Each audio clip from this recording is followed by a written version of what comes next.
साथियों नमस्कार, स्वागत है आप सभी के इस वीडियो में।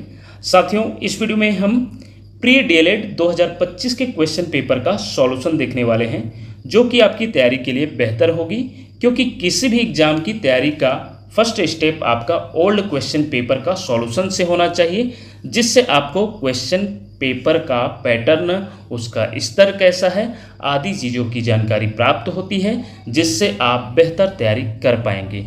चलिए स्टार्ट करते हैं। सबसे पहले हम क्वेश्चन का पैटर्न कैसा होता है ये जान लेते हैं। यदि आप प्री बीएड या प्री डीएलएड किसी का भी तैयारी कर रहे हैं तो आपको क्वेश्चन का पैटर्न सेम देखने को मिलेगा और सिलेबस भी सेम होता है, जिसमें देखा जाए तो यह पार्ट ए और पार्ट बी में डिवाइडेड होता है। पार्ट ए में 5 खंड होते हैं, 5 सेक्शन होते हैं, जिसमें पहला सेक्शन होता है सामान्य हिंदी बोध, जो 10 प्रश्न 10 अंक का आता है। वही सामान्य अंग्रेजी बोध भी 10 प्रश्न 10 अंक का आता है। वही रीजनिंग 20 प्रश्न 20 अंक का। शैक्षिक एवं सामान्य चेतना 20 प्रश्न 20 अंक का। और वही शिक्षण अधिगम एवं विद्यालय 20 प्रश्न 20 अंक का आता है। अर्थात टोटल 80 नंबर का पार्ट ए से आता है, जो कंपलसरी होता है। अब इसमें देखा जाए पार्ट बी, जिसमें से किसी एक विषय को सॉल्व करना होता है। इसमें कोई विषय बाध्यता नहीं होती कि आप मान लो साइंस से पास आउट है तो साइंस का ही हल करेंगे। आप किसी को भी हल कर सकते हैं जो सरल लगे।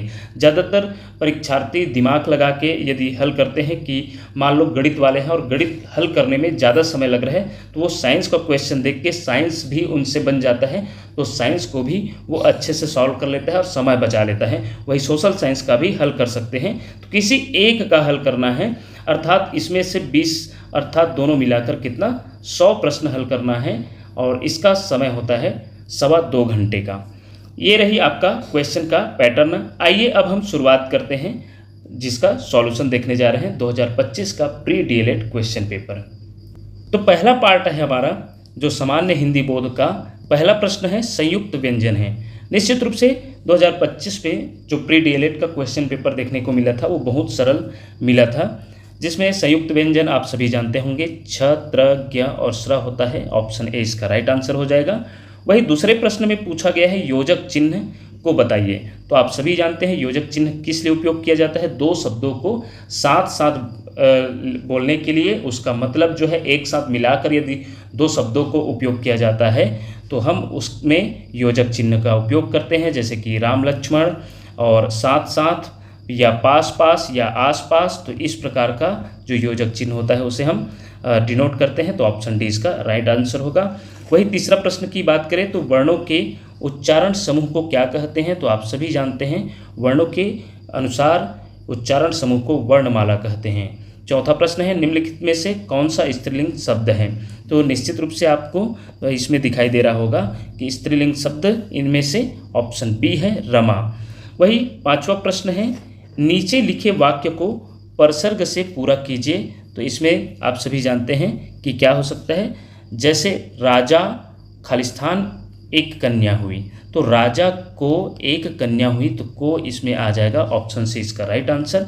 यही उस सेंटेंस को पूरा कर रहा है को। और नेक्स्ट प्रश्न देखें, छठवां प्रश्न, तो शुद्ध शब्द का चयन कीजिए। तो इसमें निश्चित रूप से आप पढ़ के देखेंगे तो आपको सही वर्तनी कहाँ मिलेगा। ऑप्शन डी आशीर्वाद। वही नेक्स्ट प्रश्न है हिंदी कैसी भाषा है। तो याद रखिएगा हिंदी ऑफिशियल लैंग्वेज है, न कि राष्ट्रभाषा। याद रखिएगा यह राजभाषा है। ऑप्शन ए इसकी सही आंसर है, याद रखिएगा। नेक्स्ट है लल्लो चप्पो करना का सही अर्थ है। यह मुहावरे है जिसका सही अर्थ है खुशामद करना। ऑप्शन सी इसका राइट आंसर है। वही नौवां प्रश्न की बात करें तो निम्नलिखित में से देशज शब्द कौन सा है। तो इसमें देशज शब्द देखा जाए तो इंजीनियर, डॉक्टर और प्रोफेसर तीनों आपका विदेशी शब्द है इसमें, और ये आ जाएगा सी आपका नदिया जो है आपका देशज शब्द आ जाएगा, जिसमें ये देखिए अंग्रेजी के फॉर्म में है ये, इसलिए आपको स्पष्ट रूप से उत्तर दिख रहा होगा नदियाँ। नेक्स्ट प्रश्न है 10वां निम्नलिखित में से कौन सा शब्द पृथक है। पानी, नीर, जल, अनल। तो पानी, नीर और जल ये तीनों पानी का पर्यायवाची शब्द है, और अनल जो है इसका अलग हो जाएगा। तो ऑप्शन डी इसका राइट आंसर हो जाएगा। नेक्स्ट हम भाग देखेंगे पार्ट ए का खंड सेकेंड, सेक्शन सेकेंड, जिसमें सामान्य अंग्रेजी बोध देखेंगे, जिसका पहला प्रश्न है he is blank honest man. तो इसमें आप सभी जानते हैं जब आपका ये तो कॉन्सोनेंट से शुरू हुआ है, व्यंजन से, लेकिन इसका उच्चारण किससे हो रहा है? हिंदी का उच्चारण देखा जाता है आ से, ऑनेस्ट मैन।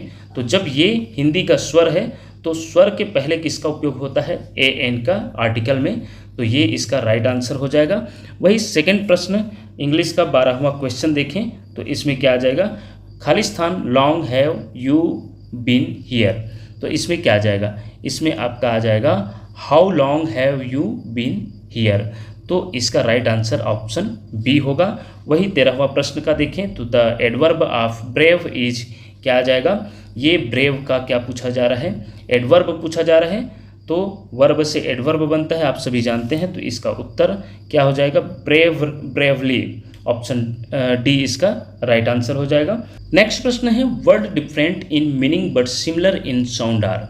इसमें देखा जाए तो ये पूछा जा रहा है कि ऐसे शब्दों जिनके मीनिंग अलग होते हैं लेकिन साउंड एक जैसे होते हैं। अर्थात जैसे कि आप जानते होंगे लाइट, लाइट मतलब होता है क्या? प्रकाश। और एक लाइट मतलब क्या होता है? हल्का। हल्का के लिए भी हम लाइट का उपयोग करते हैं।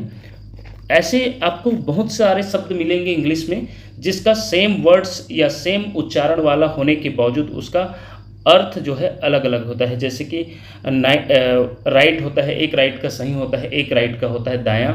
प्रिंसिपल होता है, प्रिंसिपल सिद्धांत, और एक प्रिंसिपल होता है जो आपके हायर सेकेंडरी स्कूल का मुखिया होते हैं। तो इस प्रकार बहुत सारे जो वर्ड्स होते हैं जिसका सेम जो है साउंड होते हैं लेकिन उसका मीनिंग अलग होते हैं, ये पूछा जा रहा है। तो इसे बोलते हैं होमोनिम्स। नेक्स्ट प्रश्न है we will meet blank 5 PM। जब भी टाइम बताने की बात होती है तो 8 लगता है। ऑप्शन बी इसका राइट आंसर होगा। नेक्स्ट प्रश्न देखें तो 16वां question the officer blank out 5 minute ago. तो इसका आ जाएगा, क्योंकि ये जो है 5 मिनट पहले गए हैं, मतलब ये पास्ट टेंस हो गया। तो ये क्या आ जाएगा? वेंट आ जाएगा। ऑप्शन सी इसका राइट आंसर हो जाएगा। वही देखा जाए which of the following pairs correctly matches masculine noun with its feminine form. तो इसमें जो है देखा जाए तो क्या पूछा जा रहा है? इसमें एक जेंडर होता है, आप जानते हैं, जिसका पूछा जा रहा है कि कौन सा फॉर्म जो है सही है, जेंडर का सही रूप है। जैसे किंग का प्रिंसेस, तो ये गलत है। लायन का लायनर, ये भी गलत है। और फादर का मदरेस, ये भी गलत है। आपको एक्टर का एक्ट्रेस यही सही मिलेगा। तो ऑप्शन बी इसका राइट आंसर होगा। नेक्स्ट देखें तो which sentence is written in the past tense. तो इसमें पास्ट टेंस में कौन सा वाक्य सही है? तो इसमें देख सकते हैं पास्ट में आपको ये सभी, तो ये प्रेजेंट में है। प्लेज पहला वाक्य है वो प्रेजेंट में प्लेज दिखाई दे रहा है। ये आपका भविष्य में है, विल गो है। तो और ये वाच्ड, देखिए सेकंड फॉर्म यूज हुआ है। तो ये आपका हो जाएगा पास्ट टेंस में, जबकि ये आपका प्रेजेंट कंटिन्यूअस में है। तो ऑप्शन सी इसका राइट आंसर होगा। There is blank milk left in the fridge. तो इसमें आ जाएगा आपका सम मिल्क आएगा। ऑप्शन बी इसका राइट आंसर होगा। और नेक्स्ट देखें 20वां question, I blank no idea what was happening. तो I had no idea. Option C इसका राइट आंसर होगा। तो ये रही आपका इंग्लिश का सेक्शन। नेक्स्ट देखेंगे रीजनिंग का, तार्किक एवं विश्लेषणात्मक विवेचन, जिसमें पहला प्रश्न है आपके किस पर है? रिलेशन वाले प्रश्न पर है। तो इसमें आएगा ए बी का पिता है, बी सी की बहन है, तो ए सी का क्या होगा? तो ये रिलेशन वाला है। तो इसमें ए क्या है? क्या बोला जा रहा है? बी का पिता है, याद रखिएगा। और बी जो है सी की बहन है। बी किसकी बहन है? सी की बहन है। तो ए सी का क्या लगेगा? तो आप ये देख सकते हैं पिता ही लगेगा, क्योंकि ये दोनों भाई बहन हैं। तो इसमें देखा जाए तो ऑप्शन ए इसका राइट आंसर हो जाएगा। नेक्स्ट प्रश्न देखते हैं। नीचे दिए गए प्रश्न में दर्शाए गए विकल्प में से संबंधित संख्या ज्ञात कीजिए। तो इसमें देखा जाए तो 6:13 समानुपात 11 अनुपात क्या आएगा? तो ये 23 आएगा। तो इसमें आप देख सकते हैं इसमें कितने का अनुपात है? 6 दूनी 12, 12 में 1 घटाए तो 13 है। तो वैसे ही 11 दूनी 22, तो 22 में 1 जोड़ेंगे तो कितना आएगा? 23। तो ऑप्शन सी इसका राइट आंसर होगा। बहुत सरल वैसे रीजनिंग दिया था पिछले बार। इसमें देखा जाए तो ये भी बहुत सरल है। ये आपका जो आयताकार डिब्बा दिखाई दे रहा है, उसके बाद ये फिलअप वाला है कलर किए हुए, और ये ब्लैंक है, फिर फिलअप किए वाला, फिर ब्लैंक है। इसमें फिर देखा जाए तो इसमें फिलअप वाला ब्लैंक, फिर फिलअप वाला, तो इसका क्या आएगा ब्लैंक। तो ऑप्शन जो है बी इसका राइट आंसर होगा। नेक्स्ट प्रश्न की बात करें तो इसमें देखा जाए तो बहुत ही बढ़िया प्रश्न है ये भी। माँ, दादी तथा स्त्री को दर्शाने वाले वेन आरेख क्या है? तो साथियों इसको याद रखिएगा, कंफ्यूज नहीं होइएगा। बहुत से साथी पिछले बार ऑप्शन डी डाल दिए थे, इसका सही आंसर जो है ऑप्शन ए होगा। क्योंकि देखा जाए तो सबसे जो ऊपर होगा, इसमें जो 3 बार जो दिखाया गया है वो स्त्री, पहला जो ऊपर वाला रहेगा। उसके बाद क्या होगा आपका जो है क्या हो जाएगा माँ, और फिर दादी। क्योंकि स्त्री जो होती है वो माँ भी होती है, और माँ जो है बाद में दादी भी बन जाती है। तो इस प्रकार जो है तीनों एक ही वेन डायग्राम में आएगा। ऑप्शन ए इसका राइट आंसर होगा। जो शुरू में इसमें इसको लिया गया था, जो संशोधित करके जब दावा आपत्ति हुआ, तो यही इसका आपका राइट आंसर है। नेक्स्ट प्रश्न देखा जाए तो सही संख्या का चुनाव कीजिए। तो ये भी बहुत बढ़िया जो है रीजनिंग का क्वेश्चन है। इसमें ध्यान से देखिएगा तो पैटर्न आपको समझ में आएगा। इसमें देखिए, इसमें जो है हर प्रत्येक में यहाँ देखिएगा, ये यहाँ से शुरू करते हैं। 4 दूनी 8 होता है, क्या होता है 8। 8 में 1 घटाए तो कितना आएगा 7, तो अगला मिला है। फिर अगला में 7 दूनी 14 हुआ है। अब इसमें क्या किया गया है, 7 का दूना किया है, फिर 1 जोड़ दिया गया है, इसमें 15 आया। फिर 15 का दूनी होता है 30, 30 में 1 घटाने पर 29। फिर 29 दूनी होता है 58, 58 में 1 जोड़ा गया है। अर्थात हर बार दुगना किया गया और एक बार 1 घटाया गया है, एक बार 1 जोड़ा गया है। अब 59 दूनी कितना होता है 118 होता है। इस बार क्या किया गया, इसमें 1 घटाया गया।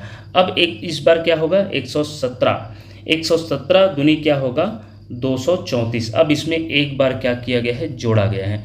इसी प्रकार इसमें अब 235 का क्या करेंगे, दुगना करेंगे, और 235 का क्या होता है 470। अब इसमें क्योंकि इसके पहले वाले में 1 जोड़ा गया था, तो अब इसमें 1 घटाएंगे तो ये 469 हो जाएगा। राइट आंसर आपका ऑप्शन सी।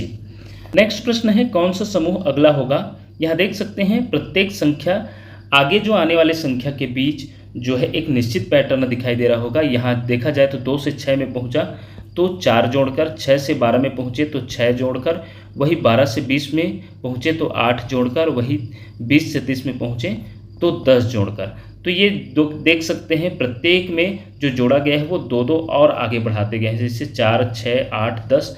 तो अगला जो 30 में कितना जोड़ना पड़ेगा, 12 जोड़ना पड़ेगा। 10 के बाद 12, तो 30 और 12 को जोड़ेंगे तो 42 आएगा। ऑप्शन बी इसका राइट आंसर हो जाएगा। नेक्स्ट प्रश्न की बात करें तो यदि इस शब्द के प्रत्येक अक्षर को वर्णमाला क्रम में व्यवस्थित किया जाए तो कितने अक्षरों की स्थिति अपरिवर्तित रहेगी?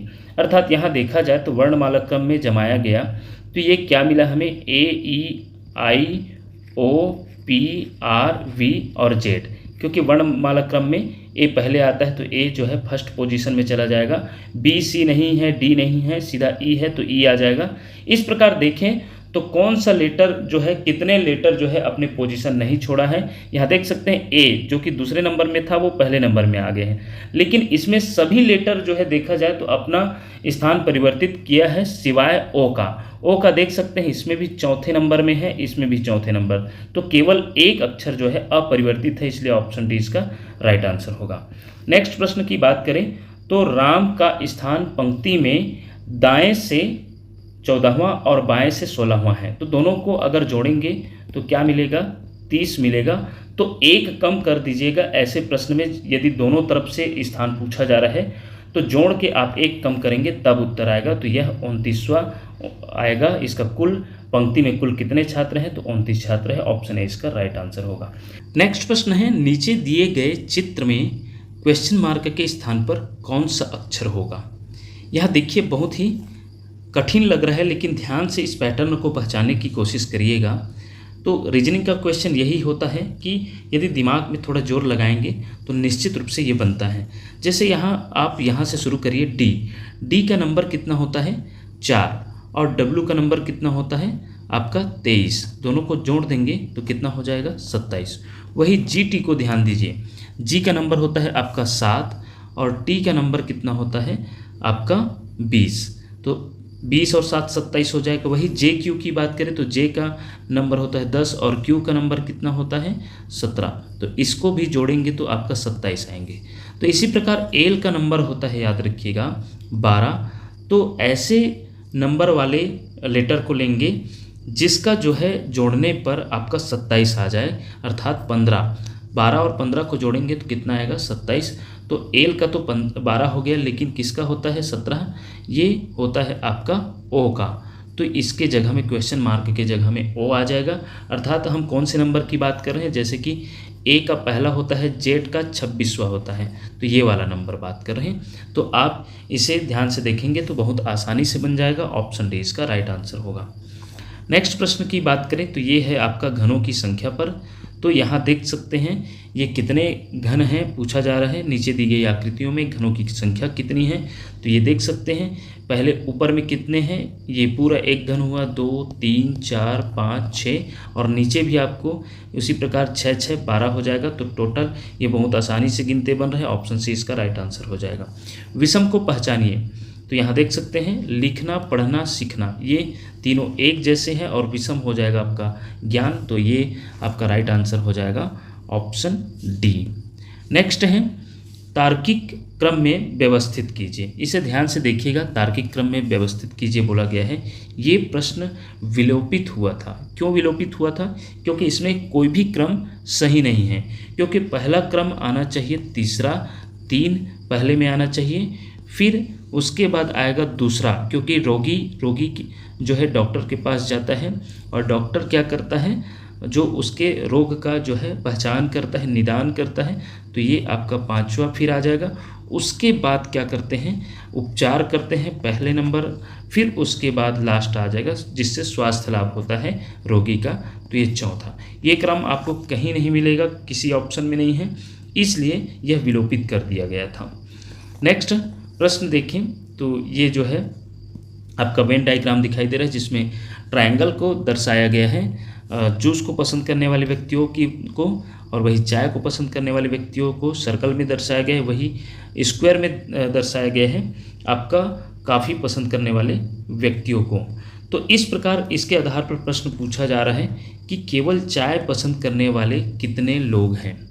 तो केवल चाय पसंद करने वाले पूछा जा रहा है। तो चाय पसंद करने वाले को किससे दर्शाया गया है, तो सर्कल से दर्शाया गया है। तो सर्कल में आपको केवल चाय, तो ये इधर का सभी छूट जाएगा तो 100। इसका राइट आंसर क्या हो जाएगा, ऑप्शन बी। वही नेक्स्ट प्रश्न पूछा जा रहा है, ऐसे कितने लोग हैं जिन्हें चाय और कॉफ़ी पसंद है लेकिन जूस नहीं। तो चाय वाला आपका जो है सर्कल है, ये सर्कल है, ये चित्र देख सकते हैं। चाय वाला आपका क्या है, सर्कल है। और पूछा जा रहा है कॉफ़ी पसंद करने वाले कौन हैं, कॉफ़ी पसंद करने वाले आपका ये हैं। और इसमें दोनों को मिलाकर पूछा जा रहा है कि दोनों को पसंद करने वाले कितने लोग हैं। ऐसे कितने लोग हैं जिन्हें चाय और कॉफ़ी पसंद है लेकिन जूस नहीं। तो यहाँ देख सकते हैं, क्योंकि इसमें दोनों में घेरा में कौन कौन नंबर्स आ रहा है, 30 और 5। लेकिन ये जूस नहीं, क्योंकि जूस वाले में ये आ जाएगा तो केवल 30 इसका राइट आंसर हो जाएगा। याद रखिएगा ऑप्शन ए इसका राइट आंसर हो जाएगा। वही कितने लोगों को तीनों पेय पसंद है, ये पूछा जा रहा है। तो आपको यहाँ देख सकते हैं डायग्राम में कि कितने लोग को तीनों पसंद है। तो तीनों जो डायग्राम में आएगा तो ये सिर्फ आपको 5 दिखाई दे रहा होगा जो तीनों में शामिल है। तो ये आपका राइट आंसर हो जाएगा ऑप्शन ए। नेक्स्ट प्रश्न देखते हैं, किसी भाषा में दिल्ली को लिखा गया क्या, 73,541, और ट्रेन को इतना लिखा गया 82,519। तो इंडिया का कोड क्या होगा। तो यहाँ पर भी आप ध्यान से देखिए, ये आपका डी को 7 नंबर दिया गया है। तो और आई को फोकस कीजिएगा। ये आई जो है आपका ट्रेन में दिखाई दे रहा है जो कि उसका 1 है। तो किससे स्टार्ट होना चाहिए, आपका इंडिया है तो 1 से स्टार्ट होना चाहिए। किससे स्टार्ट होना चाहिए, 1 से, जो कि किसी ऑप्शन में 1 से स्टार्ट नहीं हुआ है, इसलिए ये भी विलोपित किया गया था। वही नेक्स्ट प्रश्न है, कैट 24 है, डॉग जो है पूछा गया है। कैट बराबर 24 तो डॉग बराबर क्या। तो इसमें देखा जाए तो कैट जो है सी का नंबर कितना होता है, सी का नंबर है आप सभी जानते हैं 3 और ए का नंबर 1 और टी का नंबर कितना होता है, टी का नंबर 20 और ये तीनों को जोड़ देंगे तो कितना आएगा 24, इसलिए 24 लिखा गया है। तो वही डॉग में देखा जाए तो डॉग कौन से नंबर में आता है 4, ABCD और ओ कौन से नंबर में आता है, तो ओ आपका आता है 15, ओ जो है 15वें नंबर में और जो है जी आता है आपका 7वें नंबर में। तो इस प्रकार इन तीनों को जोड़ेंगे 15 4 19 और 19 7 कितना हो जाएगा 26, राइट आंसर हो जाएगा ऑप्शन ए। नेक्स्ट प्रश्न की बात करें तो ट्री को USFF लिखा गया है तो रोड को क्या लिखा जाएगा, तो यहाँ आप यदि ध्यान से देखेंगे तो टी के बाद क्या आता है, एक बाद आता है यू, वही आर के एक जस्ट बाद आता है क्या, एस आता है, और वही ई के जस्ट एक बाद आता है एक जोड़ा गया है अर्थात एफ। तो इसी प्रकार आर में भी ढूंढना है, आर के बाद रोड में देखना है तो आर के एक जस्ट बाद आता है एस, ओ के बाद आता है पी, ए के बाद आता है बी और वही डी के बाद आता है ई, जो कि ये कौन से ऑप्शन में दिख रहे हैं, तो ये आपको SPBE ऑप्शन ए में दिखाई दे रहा है, राइट आंसर ऑप्शन ए हो जाएगा। वही 39वां प्रश्न देखिएगा आगे क्या आएगा, तो यहाँ ध्यान से देखेंगे तो आपको ये वाला क्रम पहचानिएगा, हर जो है उसका पहला जो है आपका ये क्रम है ABCD और इधर से आप जाएंगे तो WXYZ, तो अगला जो इसमें क्या मिलेगा हमें, जैसे ABCD फिर आएगा E और W के पहले क्या आएगा V आता है VWXYZ, तो इस प्रकार EV जो होगा ऑप्शन ए इसका राइट आंसर होगा। नेक्स्ट प्रश्न देखें तो एक व्यक्ति 10 मीटर उत्तर की ओर चला, फिर दाईं ओर मुड़ा, फिर और 5 मीटर चला, फिर से दाईं ओर मुड़ा और 10 मीटर चला, अब वह किस दिशा में है। इसे ध्यान से डायग्राम से बनाएंगे तो आपको मिलेगा दक्षिण दिशा, याद रखिएगा डायग्राम में आपको मिलेगा दक्षिण दिशा, ऑप्शन डी इसका राइट आंसर होगा। इस प्रकार ये रही रीजनिंग का क्वेश्चन। अब हम देखेंगे शैक्षिक एवं सामान्य बोध, जो कि देखा जाए तो ज़्यादातर जीके से रहता है और इसमें भारत की बैंकिंग और मौद्रिक प्रणाली का प्रभारी कौन सा होता है, मुद्रा प्रणाली का पूछा जा रहा है, कौन सा बैंक होता है, तो इसमें भारतीय रिजर्व बैंक होता है, RBI, ऑप्शन ए इसका राइट आंसर होगा। वही नेक्स्ट प्रश्न की बात करें, किस प्रकार की मिट्टी में जल धारण क्षमता सबसे अधिक होती है, तो ये होता है चिकनी मिट्टी, ऑप्शन बी इसका राइट आंसर है। वही जैव विविधता क्या है, तो जैव विविधता होती है पृथ्वी पर विभिन्न प्रकार के जीवन, ऑप्शन ए इसका राइट आंसर होगा। नेक्स्ट प्रश्न की बात करें तो वन संरक्षण के लिए कौन सी प्रथा महत्वपूर्ण है, तो इसमें आएगा ऑप्शन सी पौधे लगाना और उनका संरक्षण करना। नेक्स्ट प्रश्न की बात करें तो अल्बर्ट आइंस्टीन ने किस सिद्धांत का प्रतिपादन किया था, तो इसका राइट आंसर है सापेक्षिकता का सिद्धांत, थ्योरी ऑफ रिलेटिविटी। वही नेक्स्ट प्रश्न की बात करें तो जीवन की गुणवत्ता को बेहतर बनाने के लिए विज्ञान से संबंधित कुछ भविष्य की संभावनाएं क्या है, तो इसका उत्तर आएगा उपर्युक्त सभी, क्योंकि ये सभी आ जाएगा, व्यक्तिगत चिकित्सा, मस्तिष्क कंप्यूटर इंटरफेस, कृत्रिम बुद्धि AI, तो ये सभी आ जाएगा। नेक्स्ट प्रश्न है राष्ट्रीय शिक्षा नीति 2020 में किस स्तर तक की शिक्षा मातृभाषा या स्थानीय भाषा में देने पर बल दिया है, तो कक्षा 5 तक, ऑप्शन सी इसका राइट आंसर हो जाएगा। नेक्स्ट प्रश्न है प्राथमिक शिक्षा का सार्वभौमिकरण क्या है, तो इसका उत्तर है 6 से 14 वर्ष आयु वर्ग के सभी बच्चों को निःशुल्क एवं अनिवार्य शिक्षा उपलब्ध कराना, जो RT act, right to education act है 2009, उसका यह जो है कथन है। वही नेक्स्ट प्रश्न की बात करें तो दूरस्थ शिक्षा के जनक कौन माने जाते हैं। देखिए ये जो आप तैयारी कर रहे हैं प्री DLED या प्री BEd का, तो वो जो है दूरस्थ शिक्षा है जिसके जनक, ये बहुत इंपॉर्टेंट है और ये अधिकतर पूछा जाता रहता है, तो इसका उत्तर है सर आइजैक पिटमैन। योग क्या है, तो योग क्या है, मन, शरीर और आत्मा को जोड़ने का एक तरीका, ऑप्शन सी इसका राइट आंसर होगा। नेक्स्ट है भारत में शिक्षा का अधिकार अधिनियम कब लागू हुआ, जब कब आया पूछा जाएगा तो वो 2009 होगा, लेकिन लागू कब हुआ तो 2010, राइट आंसर इसका, क्योंकि लागू हुआ पूछा गया है, ऑप्शन डी हो जाएगा। नेक्स्ट प्रश्न है आपका SCRT है, तो SCRT याद रखिएगा राज्य शैक्षिक अनुसंधान और प्रशिक्षण परिषद है, इसका full form. State council of educational research and training, English में भी याद रखिएगा क्योंकि कभी कभी इसको इंग्लिश में पूछ दिया जाता है, तो दोनों याद रखना बहुत जरूरी है। नेक्स्ट प्रश्न की बात करें तो 1857 के विद्रोह के दौरान भारत के प्रथम शहीद कौन थे? तो इसका उत्तर है मंगल पांडे जी। नेक्स्ट प्रश्न है असहयोग आंदोलन कब शुरू हुआ? तो असहयोग आंदोलन कब शुरू हुआ? 1920 में। नेक्स्ट प्रश्न है सुधार आंदोलन ने किस सामाजिक बुराई के खिलाफ आवाज़ उठाई? तो बाल विवाह, जाति व्यवस्था, सती प्रथा, ये सभी है, उपर्युक्त सभी इसका आंसर होगा। नेक्स्ट है सांस्कृतिक और शिक्षा संबंधी अधिकार किस अनुच्छेद में दिए गए हैं?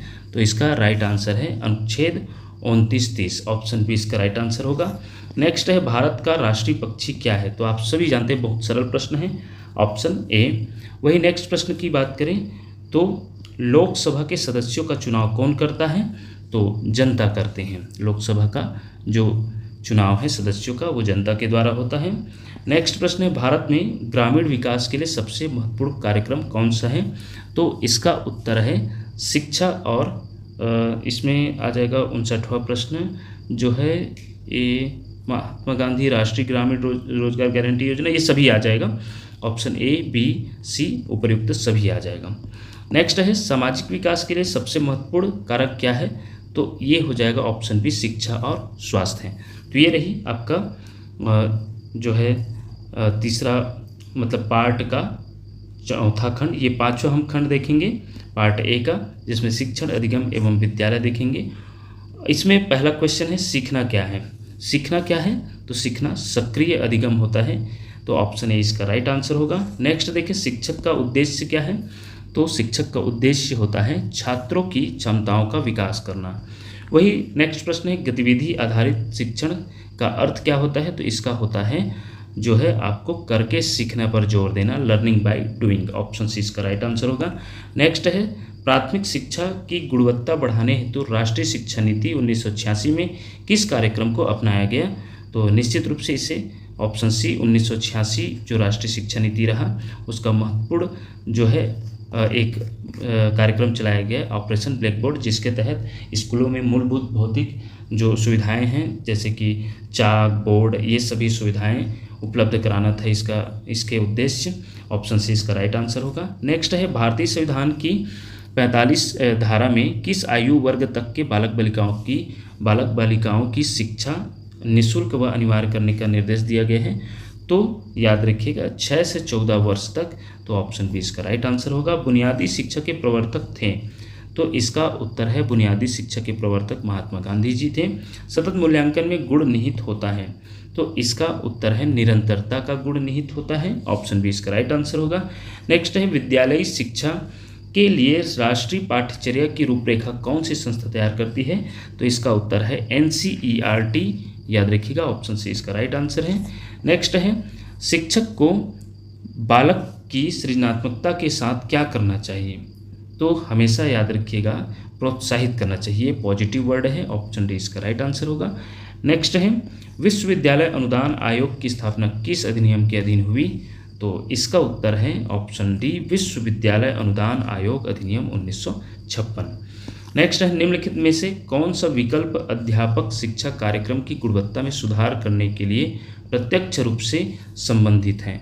तो इसका उत्तर है ऑप्शन बी अंतर्विष्ट प्रतिपुष्टि के साथ विस्तृत इंटर्नशिप सेशन।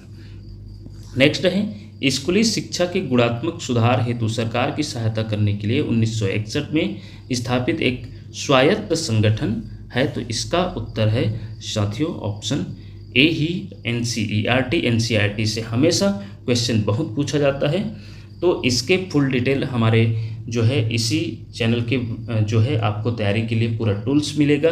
आप प्लेलिस्ट में जाकर जरूर देखिए, Pandit Sundarlal Sharma open university tools में पूरा आपको लगभग 40 वीडियो आसपास मिलेगा जिसमें फुल तैयारी कराया गया है।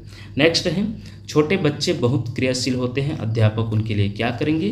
तो इसका उत्तर हो जाएगा आपका उनकी क्रियाशीलता की सहायता से उन्हें कुछ उपयोगी शिक्षा दें।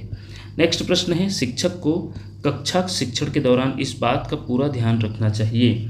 इसका उत्तर क्या हो जाएगा? ये सभी छात्र प्रसन्नतापूर्वक पढ़े, कोई छात्र इधर उधर न ध्यान दे, ध्यान न दें, पाठ पढ़ाने का कार्य कालांश के समय में पूरा हो जाए, तो ये सभी सही हैं, तो उपर्युक्त सभी इसका आंसर हो जाएगा। नेक्स्ट है निम्नलिखित में से कौन छात्रों में लोकतांत्रिक मूल्यों की स्थापना करता है?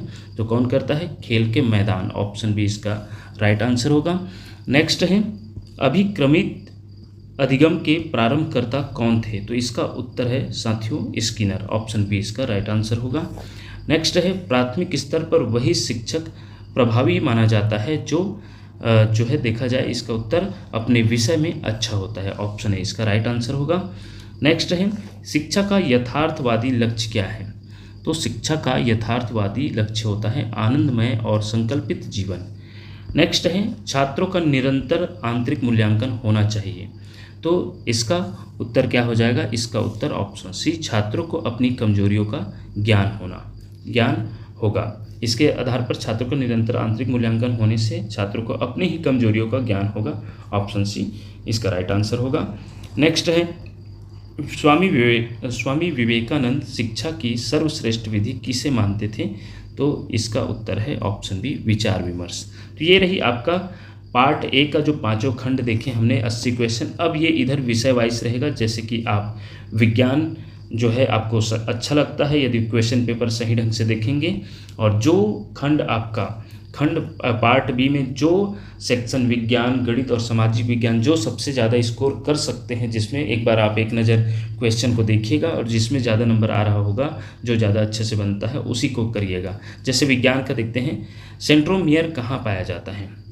सेंट्रोमियर जो है याद रखिएगा क्रोमोसोम में पाया जाता है, ऑप्शन ए इसका राइट आंसर होगा। नेक्स्ट है वायुमंडलीय दाब का मापक यंत्र क्या है? तो आप सभी जानते होंगे वायुमंडलीय दाब का मापक यंत्र होता है बैरोमीटर। निम्नलिखित में से किसके द्वारा भूकंप का पता लगाया जाता है? तो सिस्मोग्राफ, ऑप्शन सी इसका राइट आंसर होगा। नेक्स्ट है किस उपकरण का प्रयोग कौन सी गैस के उत्पादन के लिए होता है? तो किप्स है, ये किप्स उपकरण है, तो इसका जो है H2S जो है इसका सही आंसर है हाइड्रोजन सल्फाइड। नेक्स्ट है फार्मेलिन में फॉर्मेल्डिहाइड का प्रतिशत कितना होता है? तो फार्मेलिन में फॉर्मेल्डिहाइड का प्रतिशत साथियों 40% होता है, ऑप्शन बी इसका राइट आंसर होगा। किस अंगक को चलित प्रोटीन फैक्ट्री कहा जाता है? याद रखिएगा मोबाइल प्रोटीन फैक्ट्री। तो ये बहुत इंपॉर्टेंट प्रश्न है, इसका राइट आंसर राइबोसोम है, ऑप्शन डी इसका राइट आंसर होगा। वही नेक्स्ट प्रश्न की बात करें तो सोने का प्रतीक क्या है? तो सोने का प्रतीक आपका Au है, याद रखिएगा। जैसे कि ये चांदी का प्रतीक है मैग्नीशियम, ये कॉपर का है, तो सोने का प्रतीक Au है। कार्बन डेटिंग से किस चीज़ का सही पता लगाया जाता है? तो ये जो है देखा जाए तो विलोपित हो गया था। विलोपित होने का कारण है क्योंकि ये कार्बन डेटिंग का उपयोग किसके लिए किया जाता है? 50-60 वर्ष पुराने जैविक पदार्थों की जो है आयु पता लगाने के लिए, जैसे कि जो है हड्डी, जीवाश्म, जो भी मतलब जैविक पदार्थ होते हैं जो 50-60 साल पुराना हो, उसके लिए उपयोग करते हैं C14 का उपयोग कार्बन डेटिंग का, जो कि इसमें ऑप्शन में कोयला, पेट्रोलियम जो है लाखों वर्ष पुराना जो है होते हैं, जिसे पता लगाने के लिए इसका उपयोग नहीं करते। समुद्र की गहराई तो हो नहीं सकता, पृथ्वी की आयु भी नहीं, तो ये जो कोई इसका सही आंसर नहीं है, इसलिए ये विलोपित किया गया था, याद रखिएगा। नेक्स्ट है हेपेटाइटिस बी में कौन सा अंग प्रभावित होता है? तो इसका राइट आंसर है यकृत, ऑप्शन सी इसका राइट आंसर है। नेक्स्ट प्रश्न की बात करें तो वयस्क मनुष्य के शरीर में रक्त का निर्माण कहाँ होता है? तो याद रखिएगा वयस्क मनुष्य के शरीर में रक्त का निर्माण होता है आपका अस्थि मज्जा में, ऑप्शन ए इसका राइट आंसर होगा। रक्त स्कंदन के लिए किस विटामिन की जरूरत होती है? अर्थात जो है देखा जाए तो ब्लड का क्लॉटिंग, ब्लड का थक्का जमाने के लिए विटामिन के की जरूरत होती है, ऑप्शन डी इसका राइट आंसर है। इनमें से कौन सी सदिश राशि है? तो इसका उत्तर है बल। बाकी सभी गति, दूरी, घनत्व तो ये सभी अदिश राशि है। बल जो है बल का एसआई मात्रक पूछा जाता तो न्यूटन, तो ये एक सदिश राशि है इसमें। नेक्स्ट देखें तो निम्नलिखित में से कौन सा एसआई मात्रक नहीं है? कूलाम, न्यूटन, ओम। तो कूलाम भी जो है आपका चार्ज का जो है आवेश का एसआई मात्रक होता है, न्यूटन जो है बल का, ओम होता है आपका प्रतिरोध का। तो ये जो है डोम जो है आपका एसआई मात्रक नहीं है, ऑप्शन डी इसका राइट आंसर होगा। नेक्स्ट है किसने अम्ल और क्षार की वैज्ञानिक परिभाषा दी है? तो इसका उत्तर है ब्रास्टेड लारी, ऑप्शन बी इसका राइट आंसर होगा। नेक्स्ट प्रश्न की बात करें तो दाद एक प्रकार का क्या है, तो दाद जो है एक प्रकार का फंगस है, याद रखिएगा। फंगस जो होता है खुजली के कारण होता है, विज्ञापनों में भी देखे होंगे फंगस इन्फेक्शन वगैरह के बारे में। नेक्स्ट है क्लोवर लीफ मॉडल का संबंध निम्नलिखित में से किससे है, तो इसका उत्तर है साथियों tRNA, टी जो है RNA इसका संबंध है। नेक्स्ट है हाथी पांव का कारक जीव कौन सा है, तो इसका उत्तर है आपका हाथी पांव का कारक जीव कौन सा है, तो हेल्मिन्थस, ये ऑप्शन डी जो दिखाई दे रहा है हेल्मिन्थस, यही ऑप्शन डी इसका राइट आंसर होगा। एक जूल कितने अर्ग्स के बराबर होता है, तो एक जूल जो है याद रखिएगा 10⁷ अर्ग के बराबर होता है। जूल जो है आपका एसआई मात्रक है और सीजीएस पद्धति में अर्ग होता है, जो कि जूल किसका है, आपका ऊर्जा का मात्रक होता है, याद रखिएगा। तो जूल से आपको जब चेंज किया जाता है तो अर्ग में, जो कि 1 जूल बराबर 10⁷ अर्ग होता है। रेडियोधर्मिता की खोज किसने की, तो इसका उत्तर है आपका हो जाएगा हेनरी बेकेरल। नेक्स्ट प्रश्न है इनमें से कौन सी निष्क्रिय गैस नहीं है, तो इसका उत्तर हो जाएगा फ्रियान। बाकी सभी आर्गन, नियान, क्रिप्टान ये आपका निष्क्रिय गैस है और फ्रियान आपका गैस नहीं है, याद रखिएगा निष्क्रिय गैस नहीं है, ऑप्शन सी इसका राइट आंसर होगा। इस प्रकार ये आपका 100 प्रश्न जो है इसमें देख रहे हैं। इसके बाद जो खंड है आपका मैथ्स का है, जिससे सॉल्व करके बताना पड़ेगा, और उसके बाद सामाजिक विज्ञान है। वीडियो अधिक लंबी ना हो इसलिए हम जो है नेक्स्ट वीडियो में देखेंगे इन दोनों को, गणित को भी और सामाजिक विज्ञान को। तो इसी प्रकार के वीडियो पाने के लिए देखते रहिए आपका अपने चैनल टीचरशिप। धन्यवाद साथियों।